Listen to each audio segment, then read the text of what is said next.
তৃণমূল কংগ্রেস যতক্ষণ আত্মবিশ্বাসে ভরপুর থাকবে, যতক্ষণ তারা নিশ্চিত থাকবে যে দিদি আছেন এবং দিদির নেতৃত্বে তাদের আরেকবার জিতে আসা সম্ভব, দিদিকে হারানো অসম্ভব, ততক্ষণ পর্যন্ত বিজেপির পক্ষে দুর্বল সংগঠন নিয়ে এবং দুর্বল জনভিত্তি নিয়ে তৃণমূলের বিরুদ্ধে লড়াই করে জেতা সম্ভব না। তার কারণে তারা চেয়ে আসছে যে বড় ধরনের অ্যাকশন হোক, প্রয়োজনে মমতা বন্দ্যোপাধ্যায়কে গ্রেপ্তার করা হোক। যদি উল্টোটা হয়, যদি এই ইস্যুকে কেন্দ্র করে মমতা বন্দ্যোপাধ্যায় সারা বাংলায়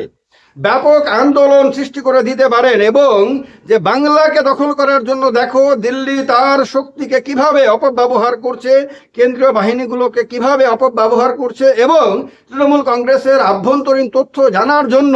সরকারি যে মেশিনারি রয়েছে সেই মেশিনারিকে মিসইউজ করে সে রাজনীতির সমস্ত সীমা অতিক্রম করছে, এটা যদি বাংলার মানুষকে বুঝিয়ে সেন্টিমেন্ট যদি গড়ে তুলতে পারেন তাহলে কিন্তু